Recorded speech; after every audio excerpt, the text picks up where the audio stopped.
우리는 빌립보서 1장에서 3장까지를 통해서요, 주 안에서 하나 되고 또 기뻐해야 함을 나누었잖아요.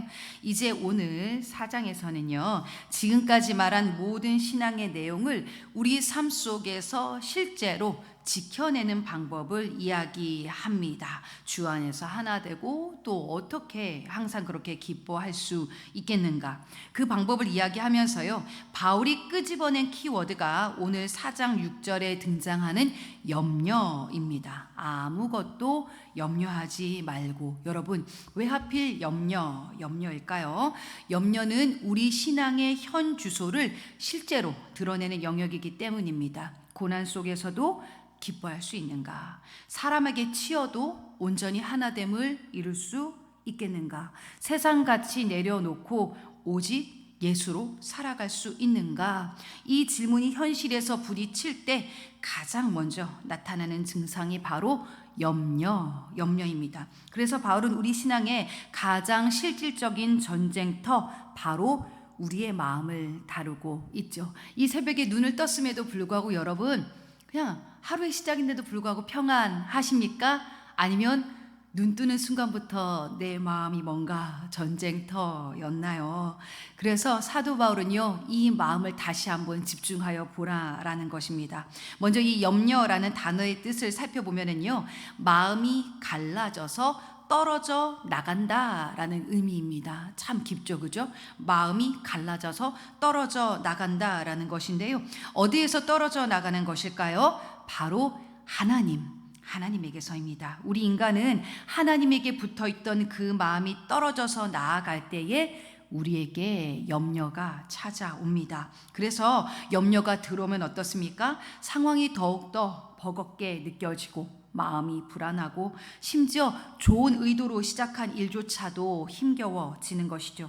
우리는 하나님의 일을 하다가도요, 마음이 어려울 때가 있습니다. 열정적으로 헌신하고 또 봉사했던 것 같은데 한순간 그 마음이 싸늘하게 식어질 때도 있고요. 그럴 때 여러분 기억하시길 바랍니다. 문제는 그 상황이 아니라 바로 하나님에게서 멀어진 내 마음이 문제인 것입니다. 이걸 먼저 인정해야 하는 것이죠. 이제 사도 바울은 하나님으로부터 떨어진 그 마음을 다시 접붙이는 방법을 이야기하는데요, 6절에 나와 있죠. 모든 일에 기도와 간구로 아뢰라. 즉 무엇입니까? 기도입니다. 기도는요, 단지 문제 해결을 위해 요청하는 그러한 수단이 아닙니다. 기도는요, 하나님께 다시 착하고 달라붙는 귀한 회복의 시간인 것입니다. 문제를 향했던 내 마음의 방향을 하나님께로 돌리는 통로가 바로 기도인 것입니다. 방향성이 바뀌는 거예요. 염려가 왜 염려일까요, 여러분? 내 시선과 내 마음의 방향이 문제를 향해 있기 때문에, 하나님과 떨어져서 문제를 향해 있기 때문에 염려가 찾아오는 것이거든요. 그런데 기도를 하면은 어떻게 되는 거예요? 방향성이 바뀐다라는 겁니다. 문제를 향해 있던 내 마음의 방향이 하나님께로 방향성을 돌리는 통로가 되어지는 것, 그것이 바로 기도입니다. 기도를 통해 우리는 하나님과의 관계를 다시 회복할 수가 있습니다.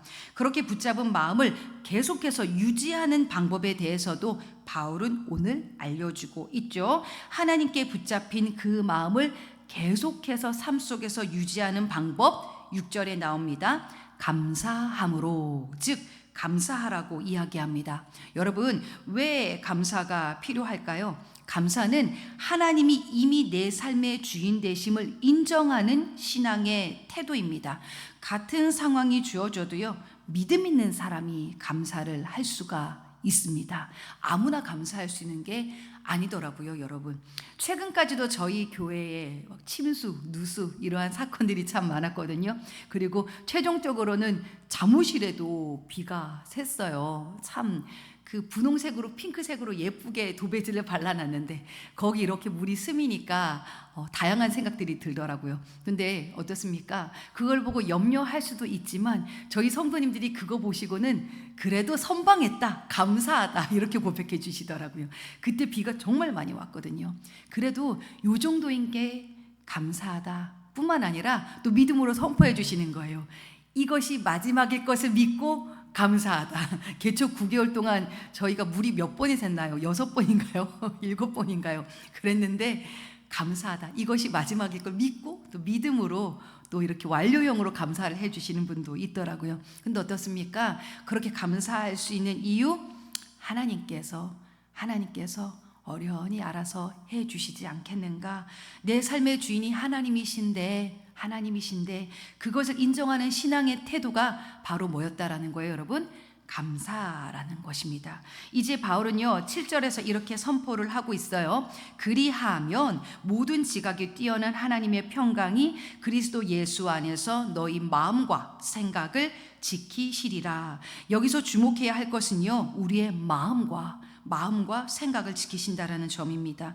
우리는 자꾸 상황을 바꿔달라고 하나님 앞에 기도하잖아요. 그러나 하나님은요 그 상황보다도 우리의 마음을 주목해 보신다라는 거예요. 왜냐하면요 상황보다도요 내 마음이 먼저 무너져 내리기 때문입니다. 그러나 마음이 하나님께 착하고 달라붙어 있으면 자연스럽게 나의 생각과 가치관이 정리가 되어집니다. 하나님께 달라붙어 있을 때에 자연스럽게 드러나는 생각과 가치관이 이제 8절에 계속해서 나타나 있죠. 하나님 앞에 우리가 딱 하고 붙어 있을 때에 우리에게는 어떠한 열매가 맺어지는가? 바로 참됨, 경건, 옳음, 정결, 사랑받을 만하고 칭찬받을 만한 것들. 즉 어떻습니까? 세상의 성공 기준과는 완전히 다르죠. 세상은 어때요? 획득, 쟁취, 성취, 경쟁 이런 것들을 자꾸만 부추기잖아요. 하나님과 늘 동행하며 살아온 바울은 이제 12절에서 이렇게 고백합니다. 나는 비천에 처할 줄도 알고 풍부에 처할 줄도 안다. 모든 일에 있어서 일체의 비결을 배웠다. 그리고 13절 그 다음 구절은요 믿지 않는 불신자 분들도 좋아한다라는 그 유명한 구절이 나오고 있습니다. 내게 능력 주시는 자 안에서 내가 모든 것을 할 수 있느니라. 아멘. 이 구절 여러분 어떻습니까? 우리가 뭔가 도전할 때, 시작할 때 많이 사용되는 구절이죠. 심지어 이제 조만간 수능이 다가오고 있는데 수능 기도회 때에 아마 가장 많이 인용되는 구절일 것입니다. 내게 능력 주시는 자 안에서 내가 모든 것을 할 수 있다. I can do it. 그러면서 어때요, 그죠? 이거는요. 근데 이 구절은요, 내가 원하는 그 대학 갈 수 있다. 나는 성공할 수 있다. 불가능을 뛰어넘을 수 있다. 물론 이제 그 부분을 어느 정도 배제할 수는 없지만은요, 뭐든지 할 수 있다라는 100% 의미만은 아닙니다.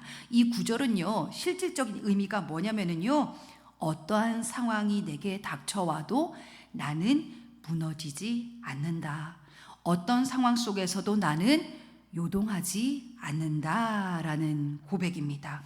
지금 이 구절을 적고 있는 사도 바울의 상황이 어떤 상황이었냐면요, 로마의 감옥 안에 지금 수감되어 있는 죄인의 상태였습니다. 미래를 보장받을 수도 없었고 앞날이 아주 그냥 캄캄했어요. 숱한 배신을 겪기도 했었고요. 당장 사형을 당하느냐 마냐 기로에 서서 오늘 죽을지 내일 죽을지 모르는 인생을 살고 있었던 거예요. 새벽 이 아침에 눈을 뜨면 오늘 사형 당하려나? 오늘이 나의 마지막 날이려나? 이거를 생각하는 그러한 상황이었다라는 것입니다. 이러한 고단한 상황 속에서도 그는 11절에서 뭐라고 고백합니까? 어떠한 형편에든지 나는 자족하기를 배웠노니. 우리가 생각하는 I can do it 이것과는 의미가 많이 다르죠. 나는 감옥에서 풀려날 수 있습니다. 이게 아니잖아요. 그렇죠? 나는 당장 이 감옥을 벗어나 성공할 수 있습니다.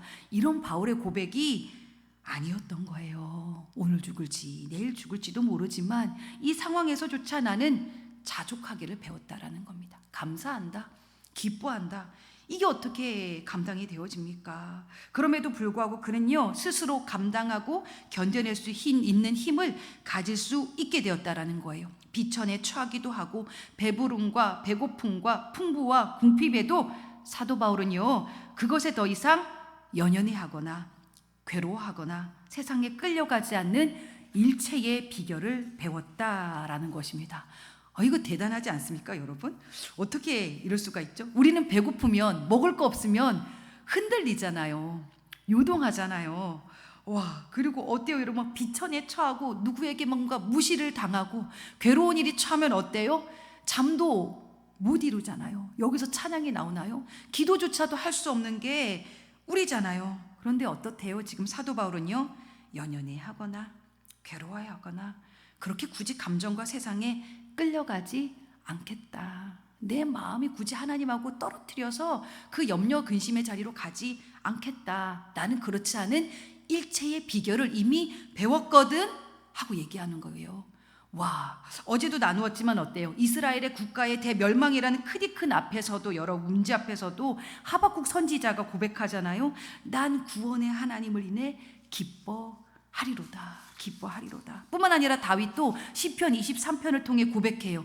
내가 사망의 음침한 골짜기를 다닐지라도 해를 두려워하지 않을 것은 주께서 나와 함께 하심이라. 여러분 어떻습니까? 이거 여러분 되시나요? 삶 가운데 이렇게 되어지십니까? 참 쉽지 않죠. 사도 바울은 정말 어나더 레벨이더라고요. 저는요, 어린 시절 개척교회에서 첫 신앙을 시작했고 개척의 현장에서 줄곧 사역의 훈련을 받았습니다. 중간에 배움을 위해서 한번 조금 규모가 갖춰진 곳도 가보기는 했지만요, 대부분의 사역의 여정, 제 신앙의 여정은 개척이었어요. 그래서 저는 당연히 제가 개척할 줄 알고 있었어요. 개척이 저의 사명인 줄 믿고 달려왔거든요. 그런데 말이죠, 막상 개척의 문 앞에서는요, 제가 현실의 문제 앞에 움츠러들더라고요. 쪼그라들더라고요. 원래 이번뿐만 아니라 4년 전에 저희 담임 목사님께서 우리 개척하자 그러면서 암센터 쪽에, 여기랑 또 상황이 달랐어요. 거기는 지상에 2층이었나? 그래요. 그리고 굉장히 예쁘게 저희처럼 이렇게 파란 의자 아니고 좀 세련된 모던한 의자도 있었고 그리고 막 조명도 예쁘고 방송시설도 좋은 모든 게 다 갖춰진 교회가 사실 4년 전에 저희를 기다리고 있었어요. 제가 뭐라고요? 평생을 개척이 내 사명입니다 하고 믿음으로 선포하면서 달려왔거든요. 제가 믿음이 있다라고 생각했었어요. 그런데 그때가 언제냐면은 저희 딸 선율이가 초등학교 입학을 막 앞둔 시점이었습니다. 그 상황이 저로 말미암아 현실의 문제가 쿵 하고 보이면서 방향이 하나님한테서 현실로 바뀌는 거예요. 마음이 떨어지는 거예요. 마음이 갈라지는 거예요. 그러자 어땠게요? 자, 우리 달려갑시다. 하나님께서 기회 주셨습니다. 그러면서 저희 담임 목사님 막 달려가시는데 제가 브레이크가 걸리더라고요. 제가 이게 안 되는 거예요. 그래서 결국 그때 개척 실패. 4년 전에. 그러고 나서는 1년 동안 더 일산에서 사역하다가 부산으로 내려가서 부교육자 훈련을 더 받게 되었잖아요. 그때 물론 성도님들께서는 저희가 부산에서 정말로 좋은 것들을 많이 배웠기 때문에 부산에 간 것은 실로 하나님의 한수였다, 신의 한수였다라는 그런 고백마저도 해 주시더라고요. 영적으로 참 유익했어요. 다시 그 시간이 돌아오도 저희는 갈 겁니다. 정말로 그 좋은 것들을 배워야만 하거든요. 하지만 제 개인적으로는 제 신앙에 대해서 스스로 많이 자책했던 시간이었습니다. 믿음으로 결단하지 못한 제 모습이 자꾸 괴로운 거예요. 그래서 새벽마다 매일 그 고백을 했던 것 같아요. 하나님, 믿음 없어서 죄송합니다. 저 믿음 좀 주세요. 그 고백을 매일매일 했던 것 같아요. 근데 나중엔 진짜 이제 성도님들 안 계시면 정말 이렇게 눈치 보다가 다 가셨나? 이러면서 그제서야 하나님 앞에 처절하게 회개하는 거예요. 제가 믿음이 없었다고. 제가 믿음이 없었다고. 현실이 보였다고. 믿음 있는 줄 착각했거든요. 근데 막상 그 문제가 딱 주어지니까요, 나의 상황이 발견되어지더라고요. 저 믿음 좀 주세요. 개척이란 문제 앞에서 저의 믿음 없음을 발견하고, 당시에는 진짜 날 보니까 너무 답답하고 소망이 없으니까 절로 시선이 하나님한테로 가는 거예요. 내 방향이요. 내 마음이 그렇게 하나님 앞에 계속 붙어 있게 되니까 이제는요, 생각이 달라지는데요. 어떻게 생각이 달라지냐면은 개척을 하고 안 하고가 이제는 문제가 아니더라고요. 그때는요, 하나님께서 어떠한 현실을 주셔도 감당할 수 있겠다라는 상황까지 가는 거예요. 청빙이 되든 부교육자로 계속해서 내가 지내게 되든 이끄시는 대로 이제는 하나님만 나와 함께 하시면 그것이야말로 진짜 내 인생에 있어서 중요한 것이구나. 이걸 놓치면 안 되는구나. 하나님이다. 하나님이다. 그것이 제 인생의 제 신앙 가운데 깨달아지니까 그제서야 하나님이 다시 저희를 이곳으로 불러주시더라고요. 장소는 사실 4년 전이 더 좋긴 했지만 그래도 감사합니다. 그래도 거기보다 여기가 또 훨씬 넓고 하나님께서 이렇게 아파트 단지 한가운데에서 좋은 환경 가운데에 인도해 주셨거든요. 여러분, 이제는 더 이상 현실이 문제가 되지 않더라고요. 물이 새도 감사하다. 날파리가 저렇게 많이 날아다녀도 감사하다. 하나님만 있으면 그걸로 우리는 된 거다. 설령 성도가 없다 해도 우리 가정이 하나님을 제대로 얻을 수만 있다면 그걸로 우린 사명 감당한 거다. 그 마음과 기쁨이 같이 동시에 찾아오더라고요, 여러분. 그래서 뭡니까? 결국 예수를 믿는다라는 것은요, 세상이 바뀌는 것이 아니라 그 세상 속을 살아가는 내가 바뀌는 거더라고요. 세상에 존재하는 수많은 문제가 그 문제가 사라지는 것이 아니라 세상을 향해 쫓아가던 나의 집착이 없어지는 것이더라고요. 여러분, 하나님 없이 나는 살 수 없습니다. 그 하나님이 계셔야 이기고 견디고 감사할 수 있고 기뻐할 수 있습니다. 그렇게 하다 보니까 어때요? 이제야 비로소 내게 능력 주시는 자 안에서 내가 모든 것을 할 수 있습니다. 이제서야 비로소 이 고백을 제대로 할 수 있게 되는 것이죠. 우리의 삶이 하나님과 절대 떨어지지 않기를 축복합니다. 세상 염려로 인해 세상에 연연하거나 끌려가거나 낙심하지 마시고 그저 내 곁에 계신 주님으로 인해 감사하고 그로 인해 기뻐할 수 있는 우리 모두가 되어질 수 있기를 주님의 이름으로 축복합니다. 이러한 부분들을 생각하시면서요, 오늘 빌립보서 4장 말씀을 우리 다 같이 한 목소리로 합독하도록 하시겠습니다. 시작. 그러므로 나의 사랑하고 사모하는 형제들, 나의 기쁨이요 면류가 아닌 사랑하는 자들아, 이와 같이 주 안에 서라. 내가 유오디아를 권하고 순두개를 권하노니 주 안에서 같은 마음을 품으라.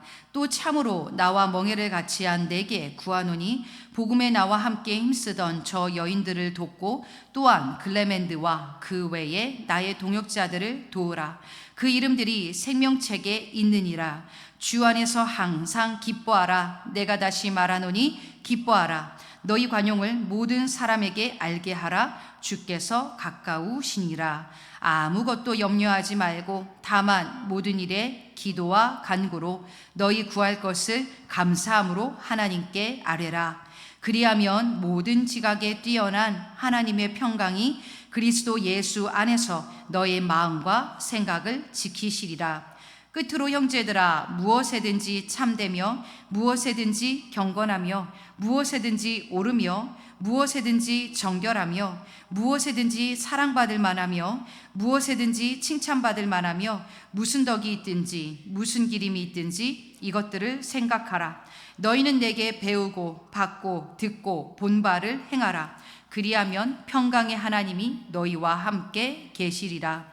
내가 주 안에서 크게 기뻐함은 너희가 나를 생각하던 것이 이제 다시 싹이 남이니 너희가 또한 이를 위하여 생각은 하였으나 기회가 없었느니라. 내가 궁핍함으로 말하는 것이 아니니라. 어떠한 형편에든지 나는 자족하기를 배웠노니 나는 비천에 처할 줄도 알고 풍부에 처할 줄도 알아. 모든 일 곧 배부름과 배고픔과 풍부와 궁핍에도 처할 줄 아는 일체의 배결을 배웠노라.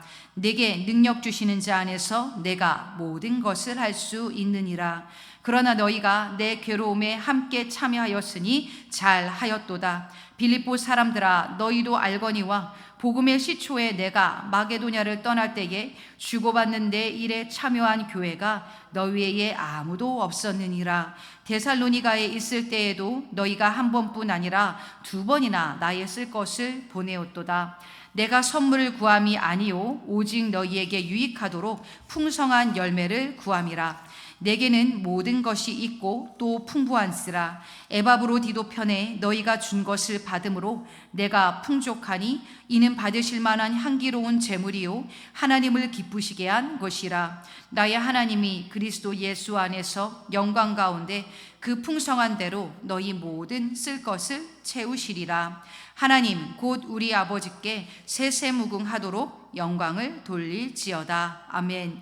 그리스도 예수 안에 있는 성도에게 각각 문안하라. 나와 함께 있는 형제들이 너희에게 문안하고 모든 성도들이 너희에게 문안하되 특히 가이사의 집 사람들 중 몇이니라.